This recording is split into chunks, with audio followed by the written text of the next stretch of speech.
Anamika coffee ഉണ്ടാക്കാൻ കേട്ടോ രാവിലെ. ഈ സമയത്തൊക്കെ നയന ഓഫീസിൽ പോകാൻ ആരംഭിക്കുന്ന ഒരു സമയമൊക്കെയാണ്. അങ്ങനെ എല്ലാവർക്കും കോഫി കൊടുക്കുന്നുണ്ട്. പക്ഷേങ്കിൽ നയനയ്ക്ക് മാത്രം അനാമിക കോഫി കൊടുക്കില്ല. അപ്പോഴേക്കും ദേവേനി ചോദിക്കുകയാണ്, അതെന്താ അനാമിക, നീ മറ്റെല്ലാവർക്കും കോഫി കൊണ്ടു കൊടുത്തല്ലോ, പിന്നെ നയനയ്ക്ക് മാത്രം എന്താ കൊടുക്കാത്തതെന്ന് ചോദിക്കുമ്പം നയന പറയാണ്, അത് സാരമില്ലമ്മേ, ഞാൻ പോയി എടുത്ത് കുടിച്ചോളാം എന്ന് പറയുന്നുണ്ട്. അത് പറ്റില്ലല്ലോ, ഈ വീട്ടിലുള്ള എല്ലാവർക്കും അവൾ കോഫി കൊണ്ട് കൊടുത്തു, പിന്നെ നിനക്ക് മാത്രം എന്താ തന്നാലെന്ന് ദേവ്യാനി ചോദിക്കാണ്. ജാനകി ചോദിക്കാണ്, പിന്നെ ഇവള് വലിയ മഹാറാണിയല്ലേ, അവളിരിക്കുന്നിടത്ത് എൻ്റെ മരുമകൾ കൊണ്ട് കൊടുക്കണോ കോഫി എന്ന് ചോദിക്കുന്നുണ്ട്. എൻ്റെ മരുമകളെ ഇവളെ പോലൊന്നും അല്ല, ഇവളൊക്കെ വന്നത് എവിടെ നിന്നാണെന്ന് എല്ലാവർക്കും അറിയാലോ. അങ്ങനെ വല്ലാണോ എൻ്റെ മരുമകൾ ഇങ്ങോട്ടേക്ക് കയറി വന്നത്? അവളെ നല്ല അന്തസ്സും ആവിചാരത്തൊക്കെ ഉള്ള തറവാട്ടിൽ നിന്ന് വന്നവളാ, നല്ല കുടുംബവും നല്ല ക്യാഷും ഒക്കെ ഉള്ളവളാ, അല്ലാതെ ഇവളെ പോലുള്ളവളൊന്നും അല്ല, ഇവളുടെ ചേച്ചിയും പോലെ ഉള്ളവളൊന്നും അല്ല. അങ്ങനെയുള്ളപ്പോൾ പിന്നെ ഇവളുടെ അടുത്ത് കൊണ്ടുപോയി എൻ്റെ മരുമകൾ അവൾക്ക് കോഫി കൊടുക്കണമെന്ന് പറയാന് ചേച്ചിക്ക് എങ്ങനെ ധൈര്യം വന്നെന്ന് ചോദിക്കുന്നുണ്ട്. ദേവേനെ ചാടി എഴുന്നേറ്റിട്ട്, നീ എന്താ ജാനകി പറഞ്ഞത്? അവക്കൊന്നുമില്ലെന്നോ, അന്തസ്സും ആഭിജാത്യം ഇല്ലാത്ത കുടുംബത്തിലാണെന്നോ? അവർക്ക് കുറച്ച് സ്വത്ത് കുറവുണ്ടായിരിക്കും, പക്ഷെ വേറൊരു കാര്യത്തിലും അവരെ അങ്ങനെ തരം താഴ്ത്തി കാണേണ്ട ആവശ്യമൊന്നുമില്ല. പിന്നെ എല്ലാവരുടെ കുടുംബത്തിലും ഓരോരോ പോരായ്മകളുണ്ട്, എന്തിനേറെ പറയുന്നു ഈ കുടുംബത്തിൽ പോലും ഉണ്ട്. അതുകൊണ്ട് ആരെയും അങ്ങനെ വില കുറച്ചൊന്നും അവൾക്ക് നീ കാണാൻ നിൽക്കേണ്ട ജാനകി എന്നൊക്കെ പറയുന്നുണ്ട്. ഇനി മേലാല് എൻ്റെ മരുമകളെ കുറിച്ച് ഒരു അക്ഷരം പറഞ്ഞാലുണ്ടല്ലോ, അനാമിക മര്യാദയ്ക്ക് നയനമോക്ക് കൊണ്ടുപോയി ചായ കൊടുക്കുക എന്ന് പറഞ്ഞ് ദേഷ്യപ്പെടുകയാണ് ദേവയാനി. അപ്പോഴേക്കും അനാമിക വന്ന് ജാനകിയുടെ മുഖത്തേക്ക് നോക്കുമ്പോൾ ജാനകി ഇങ്ങനെ തലകുണിച്ച് നിൽക്കുകയാണ്. വേറെ നിവൃത്തിയില്ലാതെ അനാമിക നയനയ്ക്ക് കൊണ്ടുപോയി കോഫി എടുക്കുന്നുണ്ട്. മുത്തശ്ശിയും പറയാണ്, ഇവിടെയുള്ള അങ്കപ്പോരും പോരുവെട്ടും ഒക്കെ കുറച്ച് കൂടുന്നുണ്ട്. വന്ന് കയറിയ മരുമക്കൾക്ക് നല്ലത് പറഞ്ഞു കൊടുക്കേണ്ടതിന് പകരം അമ്മായിമാർ തമ്മിൽ ഇങ്ങനെ കലഹിച്ചാല് എന്താ ചെയ്യണ്ടേ? നിങ്ങൾ പരസ്പരം താറടിക്കുകയും പരസ്പരം ഇങ്ങനെ ഓരോന്നും പറഞ്ഞ് വഴക്കുണ്ടാക്കി നിൽക്കുകയാണല്ലേ, ഇവരും ഇത് കണ്ടു തന്നെയല്ലേ വളരുന്നത്, പിൽക്കാലത്ത് ഇവരും ഇങ്ങനെ തന്നെയല്ലേ ചെയ്യുള്ളൂ എന്നൊക്കെ ചോദിക്കുന്നുണ്ട്. ദേവേന ചോദിക്കുകയാണ്, അമ്മേ ഞാൻ ഇന്ന് തെറ്റ ചെയ്തേ, അമ്മ ഇന്ന് ആലോചിച്ച് നോക്കിയേ, ഇത്രയും പേർക്ക് ഈ നയന ഇത്രയും നാളും 1 വർഷത്തോളം ആയില്ലേ നയന വന്നിട്ട്. ഓരോരുത്തർ എവിടെയാണോ ഒരു മുറിയിലാണെങ്കിൽ പോലും അവർക്ക് ഇന്ന് വരെ തെറ്റാതെ അവർക്ക് കോഫിയാണോ ചായയാണോ അത് മധുരം കുറച്ചാണോ കൂട്ടിയാണോ എല്ലാം അറിഞ്ഞുകൊണ്ട് എല്ലാവർക്കും അവളല്ലേ കൊണ്ട് കൊടുത്തോണ്ടിരുന്നത്. എന്നിട്ടിപ്പം ആ പാവത്തിന് കൊണ്ട് കൊടുത്താൽ എന്താ കുഴപ്പം? ഇവിടെ അവളുടെ അടുത്ത് തന്നെ നിൽക്കുകയല്ലേ നയന, എന്നിട്ട് അവൾക്ക് മാത്രം കൊടുക്കാതെ വേർതിരിവ് കാണിക്കുന്നത് എവിടുത്തെ ന്യായാണ് എന്ന് ദേവേനി ചോദിക്കുമ്പോഴേക്ക് മുത്തശ്ശി പറയാണ്, അത് ദേവേനി പറഞ്ഞത് 100% ശരിയാ ജാനകി, നിന്റെ മരുമകൾക്ക് എന്ന വല്ല കൊമ്പുണ്ടോ? അവൾക്ക് കൊണ്ട് കൊടുത്താൽ എന്താ കുഴപ്പം? ഈ വീട്ടിൽ വന്നു കയറിയ 3 മരുമക്കളും എനിക്ക് തുല്യരാ, അതുപോലെ തന്നെ ജാനകിയും ദേവയാനി എനിക്ക് തുല്യരല്ലേ, അതുപോലെ തന്നെയാ എനിക്ക് നയനയും നവ്യയും അനാമികയും. 3 പേരിൽ ആർക്കും ഒരു ഏറ്റക്കുറിച്ചിലും ഈ വീട്ടിൽ വേണ്ട എന്ന് മുത്തശ്ശി പറയുന്നുണ്ട്.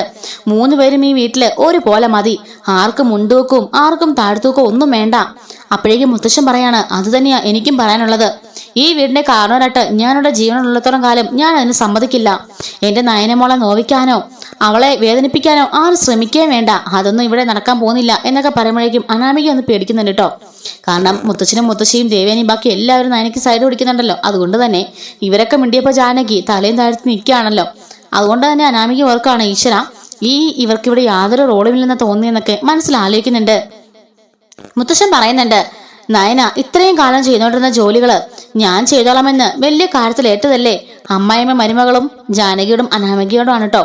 അതുകൊണ്ട് നിങ്ങൾ തന്നെ ഇതിനടുത്തുള്ള ജോലികളൊക്കെ ചെയ്താൽ മതി. ദേവേനി പറയാണ്, അത് ഞാൻ പറഞ്ഞിരുന്നു അച്ഛാ ഇന്നലെ.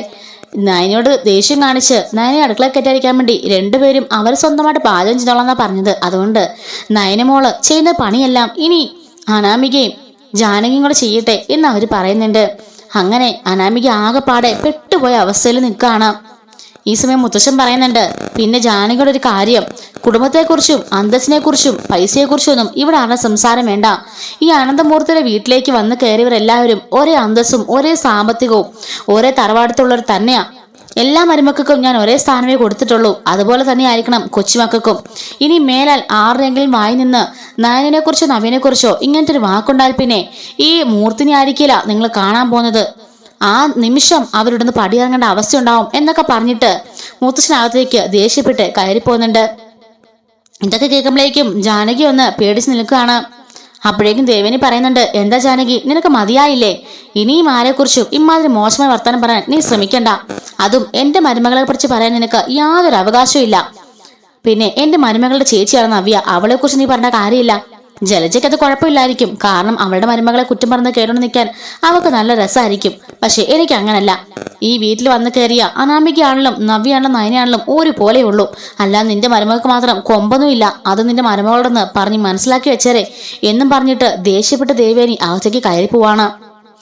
കഴുതുള്ളിക്കൊണ്ട് ജാനകിയും അടുക്കളയിലേക്ക് പോകുന്നുണ്ട്. അപ്പോഴേക്കും അനാമിക ഒന്നും വയ്യാത്ത അവസ്ഥയിലൂടെ നാണം കിട്ടി ചൂളി നിൽക്കുകയാണ് കേട്ടോ. അങ്ങനെ നയനെ പറയുന്നുണ്ട്, മുത്തശ്ശി ഞാൻ ഓഫീസിലേക്ക് പോവാണെന്ന് പറഞ്ഞിട്ട് ദേവിയാണെന്നും പറഞ്ഞിട്ട് അവൾ ഓഫീസിലേക്ക് പോകുന്നുണ്ട്. അങ്ങനെ അടുക്കളയിലേക്ക് ജലജയും അനാമികയും ജാനകിയും വന്നിട്ട് ജലജ പറയുന്നുണ്ട്, കണ്ടില്ലേ അവള് പോയി രാജകുമാരിയെ പോലെ എല്ലാവരുടെ മുമ്പിൽ വെച്ച് ഒന്നും അറിയാത്ത പാവത്തിനെ പോലെ ഇത്രയും നേരം നിന്നില്ലേ. അതെന്തിനാണെന്നറിയാവോ? അവളെ തിരികെ എന്തെങ്കിലും പറഞ്ഞാല് എല്ലാരും അവളെ കുറ്റപ്പെടുത്തുമല്ലോ. പക്ഷെ അവളൊന്നും തിരികെ പറയാതെ മറ്റുള്ളവരെ കൊണ്ട് പറയിപ്പിക്കുന്ന അവളുടെ പ്ലാനിങ്, അവളുടെ ഗെയിം തന്നെ അതാ. ഇപ്പൊ തന്നെ നിങ്ങൾ കണ്ടതല്ലേ, അവൾ റഷ്യൻ മിണ്ടിയോ? ഇല്ലല്ലോ. അതാണ് അവളുടെ ഗെയിം.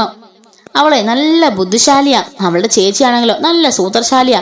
രണ്ടും കൂടെ ഒത്തുചേർന്നുണ്ടല്ലോ നമ്മളെയൊക്കെ ഇവിടെ പപ്പടം പൊള്ളിക്കുന്ന പോലെ അവളുമാർ പൊള്ളിക്കും എന്നൊക്കെ ജലജ പറയുന്നുണ്ട്. അനാമിക പറയുന്നുണ്ട്, അങ്ങനെയൊന്നും ആർക്കും ഇതാകാൻ പറ്റില്ല അപ്പച്ചി. അപ്പച്ചി കണ്ടോ അവളുമാരെയൊക്കെ എന്താ ചെയ്യാൻ പോന്നേന്ന്. ഈ അവൾക്ക് സപ്പോർട്ട് ചെയ്യുന്ന മുത്തശ്ശനും ആ ദേവേനി വല്യമ്മയുണ്ടല്ലോ, അവർ തന്നെ ഇവളെ രണ്ടുപേരെയും ഇവിടുന്ന് അടിച്ചിറക്കി വിടും. അതിനുള്ള പണിയൊക്കെ ഞാൻ കാണിച്ചു തരാം എന്ന് പറയുന്നുണ്ട്. ജലജ പറയാണ്, ഇത്ര നാളും അതിനുള്ള പണിയൊക്കെ ഒരുപാട് ഞാനും എൻ്റെ മോനും ദേവേനെയൊക്കെ നോക്കിയിട്ടുണ്ട്. അപ്പൊ നിന്റെ അമ്മായിമ്മയായിരുന്നു നയനയുടെ ഫുൾ സപ്പോർട്ടീവായിട്ട് നിന്നത്. ഇപ്പോഴല്ലേ കാലി മാറിയത്?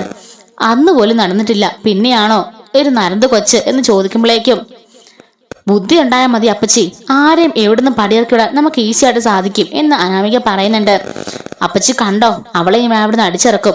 നവിയെ പോയില്ലും ആ നയനനെ എനിക്കിവിടുന്ന് പറഞ്ഞയക്കണം. അവൾ എല്ലാവരും സോപ്പിട്ട് അവളെ കയ്യിലാക്കി വെച്ചിരിക്കാം. അവക്ക് കൊണ്ട് ചായ കൊടുക്കാൻ എന്നോട് പറഞ്ഞത് കേട്ടില്ലേ? ആ നിമിഷം ഞാനങ്ങ് ഭൂമി വിളർന്ന് താഴേക്ക് പോയാലെന്നൊരു ആലോചിച്ചു പോയി. പക്ഷെ എനിക്ക് മനസ്സിലാവാത്തത്, അന്ന് നിലവിളക്കുമായിട്ട് ആദ്യം കയറിയപ്പോ ഒറ്റ വാക്കേ അച്ഛനോട് ആദർശേട്ടൻ പറഞ്ഞുള്ളൂ, മനസ്സിലായല്ലോ എന്ന്. ആ ഒറ്റ വാക്കിൽ തന്നെ അച്ഛൻ അങ്ങനെ മനം മാറണമെങ്കിൽ അതിന് പിന്നിൽ എന്തെങ്കിലും കാരണം കാണും. നയനയോട് അച്ഛൻ എന്തോ ഒരു സിമ്പതി ഉണ്ട്. എന്നോട് അച്ഛൻ പറഞ്ഞു, നയനനെ ഇപ്പൊ വേദനിപ്പിക്കാൻ നിൽക്കണ്ട, അവള് കാരണം ഇപ്പൊ ഈ കല്യാണം നടന്നത്, അതുകൊണ്ട് മോളൊന്ന് ക്ഷമിക്കാൻ പറഞ്ഞു. അതിന്റെ പിന്നിലും എന്തോ രഹസ്യമുണ്ട് എന്നൊക്കെ അനാമിക പറയുന്നുണ്ട്. ജലജ പറയാണ്, ഇവിടെ വന്ന് കയറിയപ്പോ തൊട്ടേ എനിക്ക് മനസ്സിലാകാത്തൊരു കാര്യം അത്. ഈ മുത്തശ്ശനും മുത്തശ്ശിയൊക്കെ ഇവള് തലയെ കൊണ്ട് നടക്കുന്നുണ്ട്. അപ്പോഴൊക്കെ അച്ഛൻ പറഞ്ഞൊരു കാരണമുണ്ട്, എൻ്റെ മനസ്സിലൊരു കാര്യമുണ്ടെന്ന്. അതിന് പിന്നിലും എന്തോ ഒരു രഹസ്യമുണ്ട്. ഇങ്ങനെ കുറെ രഹസ്യങ്ങൾ എല്ലാവരും മനസ്സിലുണ്ട്, എന്താണെന്നൊക്കെ ആർക്കറിയാം എന്നൊക്കെ ജലജ പറയാണ്.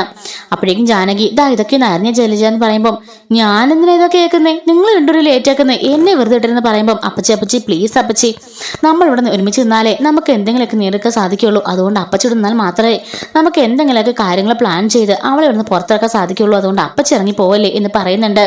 അപ്പോഴേക്കും മനസ്സിലുള്ള കരുതുന്നുണ്ട്, ഇവള് നല്ല ബുദ്ധിശാലി തന്നെയാ, വളരെ പ്ലാനിങ് ആയിട്ട് തന്ത്രപൂർവ്വം എന്നെ കൂടെ ഇങ്ങോട്ടേക്ക് ചേർത്തത് കണ്ടില്ലേ അവള് എന്നൊക്കെ പറഞ്ഞ് അടുക്കളയിൽ കിടന്ന് 3 പേരും ശരിക്കും ഇക്ഷ എണ്ണ വരയ്ക്കുന്നുണ്ട് കേട്ടോ. ഇതുപോലെയുള്ള വരയ്ക്കുന്ന സ്റ്റോറീസൊക്കെ നമ്മുടെ ചാനലിലൂടെ എല്ലാ ദിവസവും അപ്ലോഡ് ചെയ്യുന്നതായിരിക്കും. മിസ് ആവാതിരിക്കാൻ ചാനൽ സബ്സ്ക്രൈബ് സപ്പോർട്ട് ചെയ്യണേ. Thanks for watching.